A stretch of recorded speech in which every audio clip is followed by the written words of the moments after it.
Եվ այս պահին զրուցելու եմ Գյումրիի ժուրնալիստների ասպարեզակումբի ծրագրերի համակարգող Լևոն Բարսեղյանի հետ։ Պարոն Բարսեղյան, բարև ձեզ, շնորհակալ եմ միանալու համար։ Բարև ձեզ, շնորհակալություն։ Եվ այսպես, պարոն Բարսեղյան, որքանով էր անակնկալ Սահմանադրական դատարանի որոշումը եւ որքանով էր անակնկալ ընդդիմության դիրքորոշումը մանդատները վերցնելու հետ կապված։ Տեսնում եք, որ հատկապես ուժեղ Հայաստանի ներկայացուցիչները անընդհատ նոր պարզաբանումներ են անում, թե ինչու են վերցրել այդ մանդատները։ Համեցեք։ Շնորհակալություն։ Եթե Սահմանադրական դատարանում այս որոշումից բացի այլ որոշման հավանականությունը կարելի էր գնահատել 1%, ապա մանդատները վերցնելու հավանականությունը 0.00 չգիտեմ քանի տոկոս, այսինքն այն գլխից ինձ պարզ էր, որ այս երկու քաղաքական ուժերը անպայման օգտվելու են այդ հնարավորությունից, վերցնելու են մանդատները եւ ներկայանալու են ազգային ժողով, թեպետ մեծ խոսում էին, ինչ ասեք, հիշում ենք բոլորս սա։ Մի քիչ որ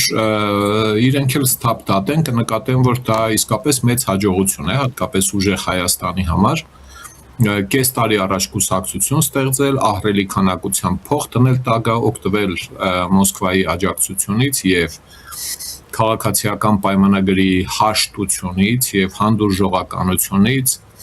Նույն Ռուբինյանը օրինակ ասում էր, որ պետության զավթման փորձ է եղել ընտրակաշառքների խրախճանքը նկատի ունենալով, բայց հաշտություն բառը որ ասում եմ, հաշտ լինել իմաստով եմ ասում, դեմ չեն, որ ընտրակաշառքի բաժանող վերցնող վերջին օղակի ներկայացուցիչները հետապնդվեն եւ դատապարտվեն, բայց կազմակերպիչները, եթե պարոն Ռուբինյանի վարկածը ճիշտ է եւ քաղաքացիական պայմանագրի վարկածը ճիշտ է, որ այս կուսակցությունները ընտրակաշառք են բանեցրել, այսինքն ինքնապուխ չի եղել են վերջին օղակի ընտրակաշառք բաժանելը, ինչու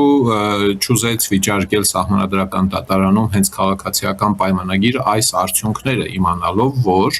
պնդելով, որ ընտրակաշառքի միջոցով են մի քանի կուսակցություն քվեներ ստացել։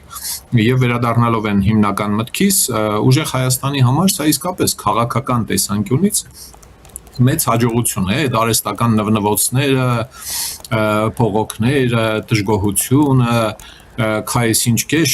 փչացվեցին ընտրությունների արդյունքում 29 հոգի ունենալ ազգային ժողովում կես տարի առաջ ստեղծած այսպես կոչված կուսակցության համար թույլ տվեք համարել իսկապես մեծ հաջողություն։ Ուրիշ հարց, որ այդ հանցագործությունները չլինեին, այդ մանդատների թիվը ուրեմն շատ կասկածում եմ, թե այդպեսին կլիներ, ահագին պակաս կլիներ։ Եվ ահա ոչ մի զարմանալի բան չկա, որ իրենք մանդատները վերցնում են, թեպետ դժգոհում են, բան ու գործից պետք է կտրվեն մարդիկ, խեղճ մարդիկ բիզնեսներից պետք է կտրվեն, գնան խորհրդարան, այսպես էլ զուլում կլինի, որի մեջ մենք հայտնվել ենք։ Մի խոսքով 29 հոգի ուժեղ Հայաստանից, 12 հոգի Հայաստան դաշինքից, վերջին խմբից 8-9 հոգի արդեն 5 տարի է падգամավոր է, հիմնականում դաշնակցական ուրեմն անդամները, այդ 12 հոգանոց խմբակցության, ճիշտ է այդ խմբակցությունը զգալիորեն կրճատվեց, մաշվեց, ճիշտ է մինչև քոքը չմաշվեց, բայց ինքնամաշման պրոցես անցավ Հայաստան դաշինքը, Քոչարյան Ռոբերտի հետ բան, եւ իրենք փորձ ունեն այն բանի, թե ինչպես իռացիոնալ ընդդիմություն լինել, օգուտ չտալ օրենսդիր գործունեությանը, իսկ քաղաքացիական պայմանագիրն էլ ժողովրդական խոսքով ասած մոմ է, որպեսի պատրաստ է Ռուբինյանն էլ է դա հասկացնում էլի, հələ փորձվեք, եկեք խորհրդարան նայեք ձեր գլխին ինչ ենք տնելու, ինչ օիններ ենք տնելու։ Այսպես ենթադրում եմ, որ այս խորհրդարանի գործունեությունը ոչնչով ավելի արդյունավետ չի լինելու, քան թե այս հրաժեշտ տվող խորհրդարանի գործունեություններ։ Ցավոք լինելու են էլի վեճեր, կռիվներ, հայհոյանքներ, ծեծկրտուկներ, վիրավորանքներ միմյանց հասցեի եւ ցավոք հայ ժողովուրդը արժանացավ այսպիսի խորհրդարանի, շեշտում եմ, քաղաքացիական պայմանագրի թողտվությամբ։ Քաղաքացիական պայմանագիրը գլխավոր մեղավորներից մեկն է, որ հսկայական կեղծիքների ընտրակաշառքների միջոցով ուրեմն ինչ-ինչ մանդատավորներ են հայտնվելու խորհրդարանում։ Ահա այսպես։ Պարոն Բարսեղյան, նույն Ռուբինյանը ասում է, որ ըստ էության չեն կարողանալու մանդատները վերցնելով անգամ խուսափել արդարադատությունից, դա չի ստացվելու։ Դուք նշում եք, որ ավելի լավ խորհրդարան չի լինելու, քան այս անցնող խորհրդարաններ,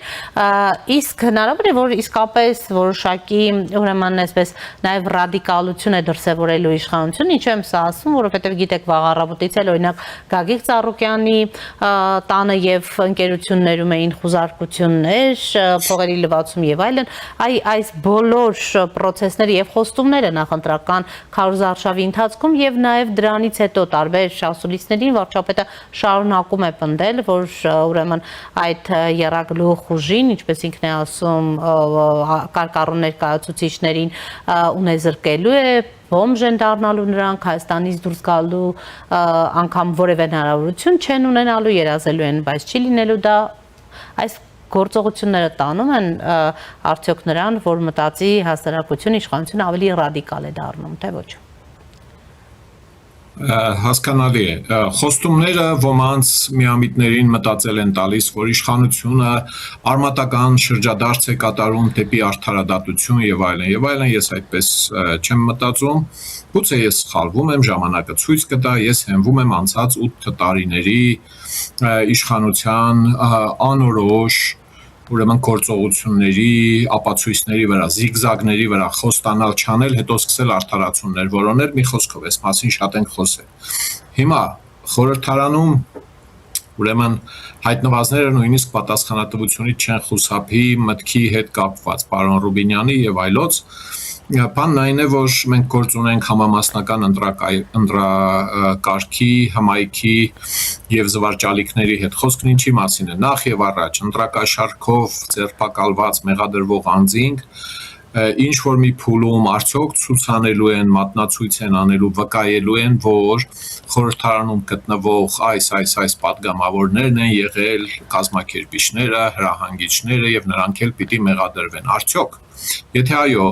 Եթե մեղադրվելու են խորհրդարանում հայտնվելիք այս 19 գումարած 12 հոգուց ինչ մարդիկ, չգիտեմ, ովքեր կապ են ունեցել ընտրակաշարքի կազմակերպման եւ քրեական այլ հանցագործությունների հետ, ընտրական եւ այլ հանցագործությունների հետ, ենթադրենք նրանք մեղադրվում են, զրկվում են անձեռն մխելիությունից, կալանավորվում են, դատվում են, ազատազրկվում են Համամասնական ընտրակարգի սկզբունքով նրանց տեղերը թափուր չեն մնում իրենց ցուցակների տակից, այլ մարդիկ են գալու զբաղեցնեն խորհրդարանում այդ երկու խմբակցությունների թափուր տեղերը։ Սա նշանակում է, որ այնուամենայնիվ այդ քաղաքական ուժերը Սահմանադրական դատարանի որոշմամբ եւ կենտրոնական ընտրական հանձնաժողովի որոշմամբ ունեն խորհրդարանում երաշխավորված 29 եւ 12 տեղ։ Եթե 29-ն էլ գնան, 12-ն էլ գնան, նրանց փոխարինելու են այլ մարդիկ այդ դաշինքներից, այնպես որ ստեղ պետության զավթման նախաձեռնողների պատասխանատվության հարցը լուծվում է շատ անհատների մակարդակով, քրեական պատասխանատվություն ազատազրկում իդեալական դեպքում, բայց այդ քաղաքական ուժերը այդ զավթման փորձի շնորհիվ ունենալու են զբաղեցրած տեղեր խորհրդարանում, դրանից բխած բոլոր հետևանքներով։ Ճիշտ է, քաղաքականությունը հարուստ խաղ է եւ կարող է ինչ-որ մի պահի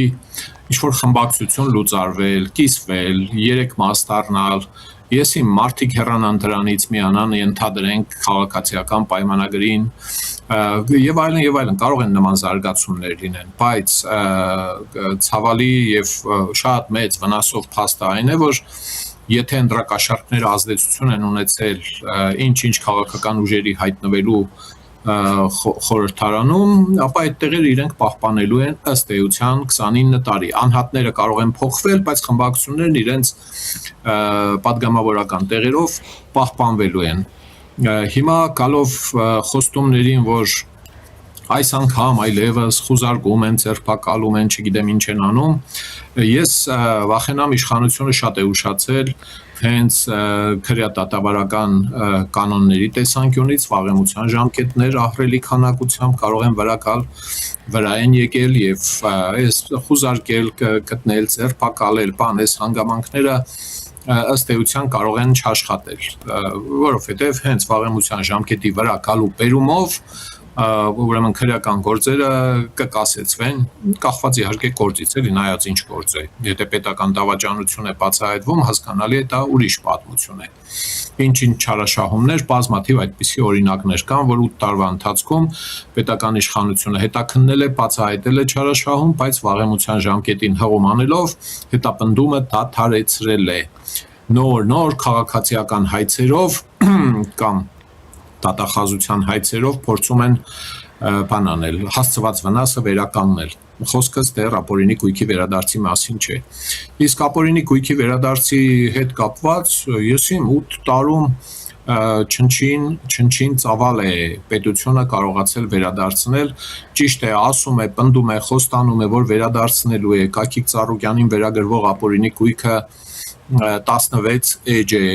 պարոն Քոչարյանին վերագրվող ապօրինի գույքը, որը հետապնդում է պետությունը 200 եւ ավելի միլիոն դոլարի խոսակցություն է, չհաշված էլի մի խումբ այդպիսի ախպերություն կամ ընկերություն, էլի։ Այո, իշխանությունը ինձ թվում է, որ լուրջ ժամանակ է բաց թողել, մեղավորը պարոն Փաշինյանն է, եւ բացարձակ անընդունելի է ուրեմն այն մարդկանց արդարացումները, թե ախր դժվար էր, ախր չէր կարող, ախր դրսից ճնշումներ կային վրան, ախր շատ բան եք պահանջում, ոչինչ թող քիչ լինի, դանդաղ լինի, չգիտեմ ինչ լինի եւ այլն, ոչ, այդպես չէ։ Խայտառակ բացթողումները բերել են Հայաստանի ժողովրդավարության ընթացքի կասեցման եւ հանրությանը ու պետությանը տրված վնասի վերականգնման, ծախողման։ Վնասը միայն նյութականը չէ։ Մենք չպիտի ունենայինք այսպիսի դատաիրավական համակարգ, ինչ ունենք, ու ամեն անգամ պարոն Փաշինյանը բողոքում է դատական համակարգի բարդություններից։ Անցած 5 շաբթի օրվա ճեպազրույցի մեջ ասում է, ում քսակը ավելի հաստ է, ցանկացած գործով կգնա կարդարանա դատարանում, խնդիր չունեն։ Այդ եմ ասում, եռագլուխ մաֆիայի դեմ ենք պայքարում այս 8 տարի է, մեղմ ասած վատ եք պայքարում, պարոն Փաշինյան, կամ հավես չեք ունեցել պայքարելու, կամ ցես խաբել են ուղղակի այն մարդիկ, ովքեր պիտի լինեին պայքարի առաջամարտիկները։ Պետաիրավական հարցերի հանձնաժողովի նախագահ Վլադիմիր Վարդանյանը, որը հիմա տեղավորվել է բարեհաջող սահմանադրական դատարանում,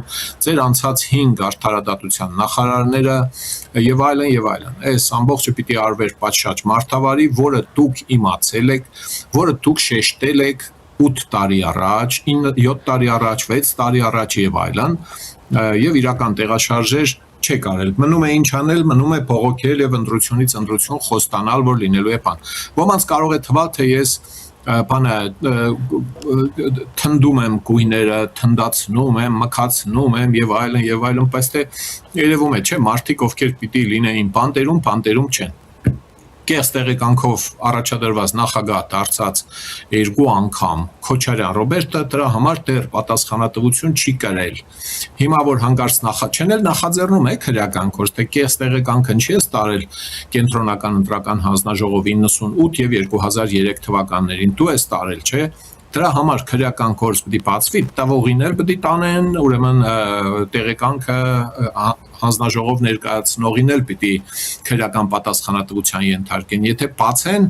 գոնե կտեսնենք, որ կամք կա դա անելու, վաղեմության ժամկետով ջրելու են, էլի, տուն են ուղղի, ու լիքը ուրիշ պատմություններ, որոնք շատ տանդալոշավարի են արվում, այդպիսի որևէ շոշափելի հույս ես չունեմ, թե պարոն Փաշինյանը կկարողանա իր այս անգամվա տված հերթական 3-րդ անգամ տված խոստումները կատարել։ Մի հատ հեղափոխության ժամանակ անմիջապես հետո, մի հատ 21 թվականին Պողպատե մուրճը շինենք, էս անենք, մի հատ էլ կզցնենք եւ ուրիշ գործողությունների դիմենք 26 թվականի քարոզարշավի ընթացքում չհաշված արանքում եղած ջղայնացած խոստումները։ Մի խոսքով ավելին սпасել չարժե։ Ճանապարհաշինություն արժե սпасել, մանկապարտեզաշինություն արժե սпасել։ Եվրամիությունից փողեր բերել զսպել պատժամիջոցները արժե սпасել։ Դրանք հեշտ են։ Իսկ այս բարդ բաները կամ չի ուզում անել, կամ չի կարող անել, բայց խոստանում է, ինձ համար ինչ տարբերություն չի ուզում անել, թե չի կարող անել։ Ահա այդպես։ Տեսեք, քննչական կոմիտեն հայտարարություն է տարածել Ծառուկյանի հետ կապված եմ ուզում նշել, որ քննվող 1 տասնյակից ավելի քրեական վարույթների շրջանակում 70-ից ավելի հասցեներում կատարվում են միաժամանակյա խուզարկություններ։ Գիտեք, ավելի վաղ էլ գրվել էր, որ փողերի լվացման ու հարկերից խուսափելու հոդվածներով հարուցված քրեական վարույթներ են։ Դեռ քննչական կոմիտեն այս մասով ավելի մանրամասն տեղեկություն չի տալիս, այնուամենայնիվ պարոն Բարսեղյան, 70-ից ավելի հասցեներում խուզարկություններ, այստեղ տեսնում եք արդյոք, այսպես ասած, քաղաքական էլեմենտ, թե զուտ իրավական գործընթացի հետ գործ ունենք։ Տեսա հայտարարությունը հենց նոր չէի նկատել, երևի նոր են հրապարակել, ուրեմն ասացի չէ քիչ առաջ 16 էջանոց ապօրինի կույքի ցանկ ունի պարոն Ծառուկյանը, այսինքն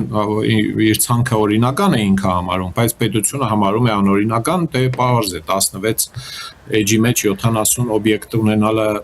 զարմանալի չէ։ Քաղաքական իմաստով այն է քաղաքական, որ քաղաքական խոստում է ունեցել պարոն Փաշինյանը իրականացնել արդարադատություն։ Դրա այլաբանական ձևակերպումներից մի քանի բառ ես քիչ առաջ օգտագործեցի, այլևս չօգտագործեմ, քաղաքական իմաստով պատասխանատվության ենթարկելու խոստումն է։ Իսկ իրավական իմաստով այստեղ հարցեր կարող են առաջանալ, թե բա ներողություն ապրիլ ամսին կամ պարոն Ծառուկյանի տեխնացություն առաջ քաշելուց 15 րոպե առաջ ինչու այդ խուզարկությունները տեղի չէին ունենում։ Դե իրավապահ մարմինները միշտ էլ կկարողանան ասել, գիտեք, իրավապահ համակարգը ինքը իր ժամին ընթացակարգերով գնում է առաջ եւ տեղի է ունեցել համընկում զուգադիպություն ընտրություններից անմիջապես հետո ահա այսպիսի պատմություն։ Խոշոր հաշվով ժողովրդի համար մնում է անպատասխան այն հարցը, թե լավ դուք ինչպես եք կարողացել պարոն Ծառուկյանի մասին չէ խոսքը միայն ընդհանրապես, հա, այդ ապօրինի կույքով հետապնդվողների մասին է խոսքը, թե ինչպես եք հաջողել դառնալ մուլտիմիլիոնատերեր, դոլարով, դու չգիտեմ, գուցե միլիարդատերեր, որոնք բացահայտված չեն դեռ, գուցե կբացատրեք, գիրք կգրեք, գուցե իմանանք, թե ինչպես կարելի է դառնալ միլիոնատեր, հա, այս հարցերի պատասխանների տակից չեն կարող դուրս գալ այն բոլոր մարդիկ, ովքեր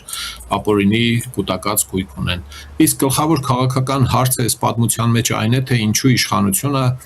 համաձայնեց կամ ինչու այդպես հաշտ եղավ այն մտքի հետ, որ սև փողերով կարելի է պատգամավորական մանդատներ եւ տեղեր գրավել ազգային ժողովում։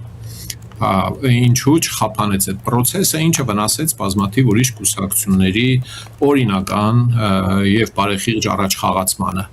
Փողով դրեցին, ճզմեցին տասնյակ ուրիշ կուսակցությունների, հա, եթե այդ փողերն էլ առավել եւս իշխանությունը պնդում է, որ ապօրինի են,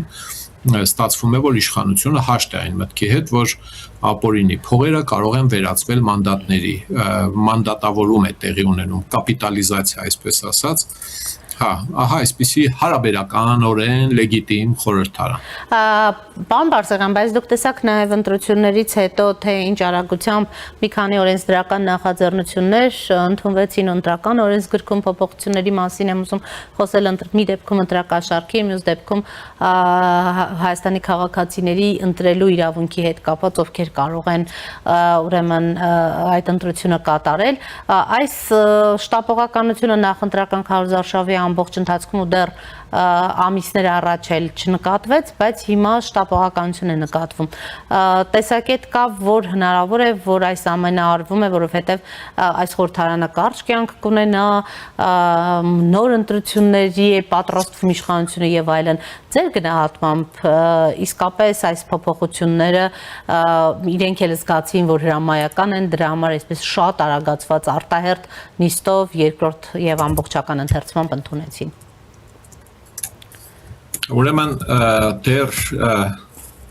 երևի թե մի կես տարի առաջ, երբ պարզ դարձավ, որ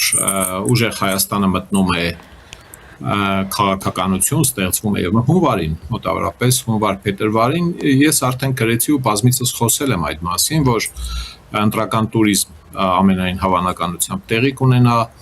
ինչքան փող է պետք 100-150 հազար մարդ բերելու, քվեարկել տալու եւ տանելու համար եւ այլն եւ այլն։ Կանխատեսումները տարբեր մարդիկ տարբեր կերպ էին անում։ Եվ այդ ժամանակվանից արդեն պարզ էր, որ շատ հնարավոր են ընտրողներ, որոնք Հայաստանի քաղաքացի են, բայց օրգանական կապ չունեն Հայաստանի Հանրապետության կյանքի կենսակորձնեության հետ, բարեհաջող տեղավորվել են, իրենց լավը գտել են Ռուսաստանի Դաշնությունում, լավ են արել, բայց պիտի որ նրանց հավանաբար ներգրավեն Հայաստանի ընտրական process-ներում։ Այս ամբողջը երբ կանխատեսում էինք եւ ես եւ ուրիշ մարդիկ, մենք հենվում էինք ուրեմն Կրեմլի չար կամքի եւ մոլդովական փորձի վրա, որտեղ ինքը նույնպես փորձեց դա անել զանազան համանման օլիգարխների բաների միջոցով եւ ակնհայտ դարձավ, որ այդ երկքաղաքացիությունը ապացույց ստացանք նորից, որ երկքաղաքացիությունը միշտ չէ որ բարիք է։ Այս մասին ես դեռ 2003-2005 թվականին բազմիցս խոսել եմ, գրել եմ, հարցազրույցներ եմ տվել 22 տարի, 21, 23 տարի առաջ, երբ Քոչարյան Ռոբերտը նախաձեռնեց սահմանադրության փոփոխությամբ երկքաղաքացիությունը սահմանել որպես հնարավորություն։ Այն ժամանակ էլ այդ ռիսկերը խոսվել են ու հիմա ընտրությունից անմիջապես հետո նոր քաղաքացիական պայմանագիրը գլխի ընկել, որ դա բան է, ռիսկ է եւ հարկավոր է կառավարել։ Եվ ինչպես հատուկ է քաղաքացիական պայմանագրին արժե որ մտնի, ասենք թե հաղճապակու խանութ մի բան է ուզում վերցնել, ավիրելով դուրս է գալիս, էլի, հա, մոտավորապես նույն վիճակն է, ինչու, ժողովուրդ ջան, ես շեշտում եմ, որ շատ կարևոր է, որպեսզի մարդիկ, ովքեր օրգանական կապ չունեն Հայաստանի հետ, այստեղ ընտրելու փաստացի հնարավորություն չունենան։ Ումի նկատի ունեմ, նրանք, ով վերջին 5 տարվա ընթացքում տարեկան կեսից ավելին ժամանակի չեն գտնվել Հայաստանի Հանրապետությունում, սա իմ մոտեցումն է։ Բացառությամբ հարգելի պատճառով դրսում գտնվողները, ուսանողներն են, դիվանագիտական ծառայությունների աշխատողներն են, то ես իմ շատ թանկ վճարվող ֆուտբոլիստներն են, մարզիկներն են, մի խոսքով, հա, բացառությամբ ենթադրենք մի 2000 հոգու։ Եվ հիմա սահմանադրության մեջ նայել են, չեն նայել քաղաքացիական պայմանագրի այս փոփոխությունը նախաձեռնողները, բռնել ընդունել են մի բան, որը հակասում է Հայաստանի Հանրապետության սահմանադրությանը։